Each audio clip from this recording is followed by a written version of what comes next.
Hola, ¿cómo están? Bueno, hoy estoy acá para conversarles un poco sobre las evaluaciones o las formas de que podemos hacer una evaluación dentro del sistema de protección especial en la infancia.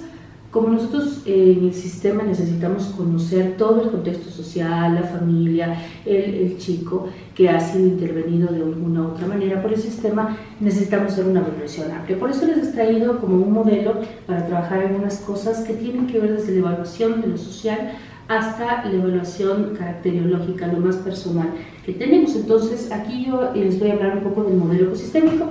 El modelo ecosistémico piensa el ser humano incluido dentro de sistemas mayores. Entonces tendríamos, por ejemplo, el sistema más chico, que sería la persona y los elementos más cercanos a él, que en este caso es la familia nuclear. Después vemos la familia incluida en un contexto como sería la escuela, podría ser el trabajo o redes como la iglesia.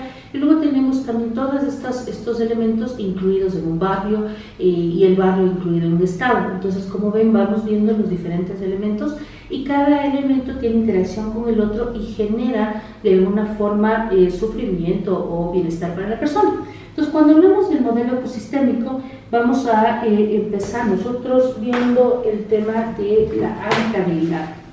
Le llamamos habitabilidad a esa capacidad de los individuos de habitar en un espacio, ¿no es cierto? Entonces, el primer espacio que nosotros tenemos es el barrio y la vecindad. Cuando hablamos a un chico o una chica, ¿no es cierto?, es importantísimo ver en qué contexto se desarrolla.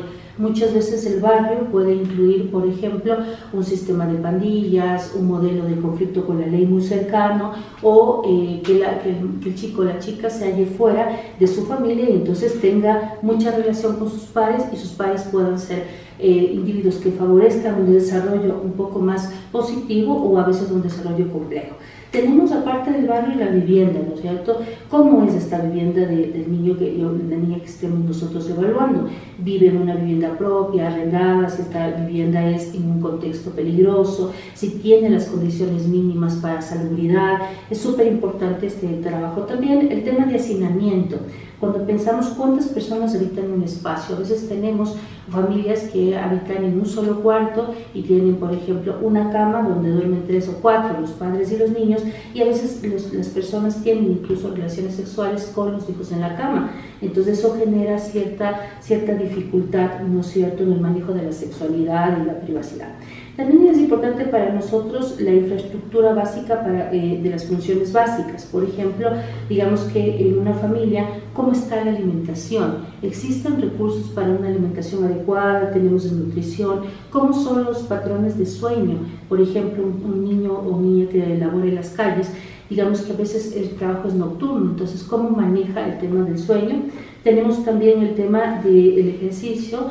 Con los chicos hacen alguna actividad física, no la hacen, cómo está su salud y también de alguna manera cómo es el sistema sanitario, si tienen acceso al agua potable, si existe, por ejemplo, letrinas, existe un cuidado adecuado, si estamos en una zona húmeda, a la costa, tenemos un cuidado, por ejemplo, frente a los insectos o las enfermedades como la malaria, el dengue. Entonces, todas estas cosas son súper básicas al momento de pensar el contexto en el que el chico se desarrolla. Después de este contexto más genérico, que sería el barrio, que sería la casa, que sería el lugar donde se habita, tenemos el bienestar familiar, es decir, cómo la familia provee condiciones básicas para que el niño y la niña puedan lograr su desarrollo. Son lo que nosotros conocemos de alguna forma como derechos. Entonces pensemos en la educación. ¿El niño tiene acceso o no tiene acceso a la educación? Esto incluye, ¿está inscrito en un colegio? ¿No lo está? ¿Asiste regularmente? ¿Los padres hacen seguimiento de esa asistencia? ¿No tienen ningún contacto con el tema de su educación? Tenemos también nuevamente el tema de la salud y la nutrición. ¿Existe un seguimiento de vacunación? ¿Existe un trabajo adecuado para el tema de la salud? ¿Se conoce si tiene enfermedades o en la gestación? ¿Un adecuado seguimiento del embarazo? ¿Existe probabilidad de contagio de enfermedades de transmisión sexual, por ejemplo, en la adolescencia? Todos estos elementos tenemos que trabajarlos de una manera como muy clara. También, por ejemplo, el tema de ingresos y salario y el tema del trabajo. Esta es una familia que tiene acceso a un trabajo independiente, a un trabajo dependiente. ¿Cuánto es su salario? Esas condiciones económicas permite una vivienda adecuada, permite educación, permite salud, no permite qué tenemos que hacer para planificar los ingresos de esa familia. Tenemos también el tema de justicia y derechos en un contexto familiar. Por ejemplo, cuando nosotros hablamos de que los padres están en una separación y en un divorcio, existe pensión de alimentos, régimen de visita, existe violencia intrafamiliar, cómo podemos intervenir a través del hogar en esos sistemas, y por supuesto está el conocimiento del sistema de protección especial de la infancia. Quiere decir que si hay una vulneración grande de los derechos, se conoce que existen juntas de protección de derechos, se puede denunciar en qué condiciones, cuáles son las medidas de protección que el Estado genera para que entonces los chicos puedan tener las condiciones mínimas para vivir. Como ven, estos son los elementos como súper fundamentales.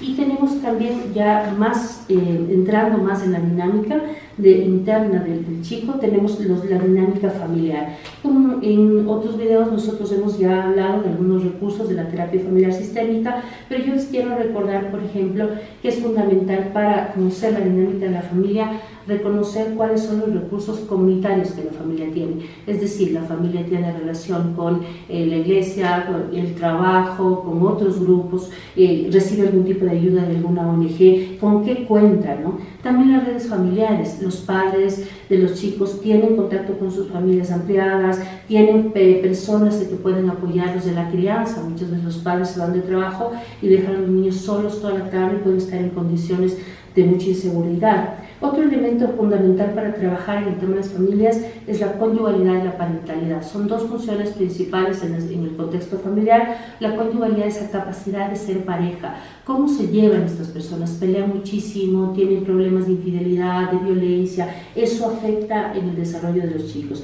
Y también la parentalidad, la capacidad de poner normas a sus hijos y criarlos con cariño. Si estas dos funciones no se desarrollan adecuadamente en un contexto familiar, tenemos nosotros la dificultad de que puede entonces darse de alguna manera la psicopatología. Otro elemento importante en la dinámica familiar es la fratría, como en la relación de los hermanos existe una buena relación, esas relaciones de apoyo o es de violencia, existe mucha rivalidad fraterna, daño, afecto y por supuesto la comunicación. Como ven, estos elementos, así como estructurales de la familia, tienen que ver también con un elemento que vamos a llamar filia, que es, por ejemplo, la capacidad de cuidar. Empatizo con el otro, soy capaz de entender sus sentimientos y proveerle lo que necesita, o estoy muy encerrado en mis propios sentimientos y a veces no puedo ver al otro. Eso es un elemento importante trabajar en las familias. El nivel de conversación. La familia conversa de temas generales o es capaz de profundizar, de conocer las necesidades del otro, de apoyarle en sus sentimientos más íntimos, en sus preocupaciones. Muchas veces el trabajo con el adolescente versa en acompañarlo en sus dudas, en comprender lo que le pasa, y a veces es solamente una conversación profunda. Tenemos también el tema de cómo la familia resuelve los conflictos. Son capaces de manejar una crisis llegando a acuerdos, sostienen los acuerdos, hay violencia. También el tema de construir normas de convivencia. Es capaz la familia de establecer como apoyo conjunto entre sus miembros y organización alrededor de normas o los derechos que cada uno tiene, los deberes y responsabilidades, y también el tema de las conductas de riesgo. Cuando en una familia existe, por ejemplo, el alcoholismo que puede generar situaciones de conflicto muy grande, consumo de sustancias, autodestrucción, el tema de intento de suicidio, laceraciones, accidentes recurrentes. Como ven, esos son los elementos más fundamentales que nosotros podríamos ver en el contexto más amplio de una familia. Hemos abordado, ¿no es cierto?, el tema de la habitabilidad, el bienestar familiar, la dinámica familiar y la filia. Con esos elementos podemos hacer la primera valoración del contexto social más amplio cuando trabajamos a nivel de conocer a un chico o una chica en su realidad social.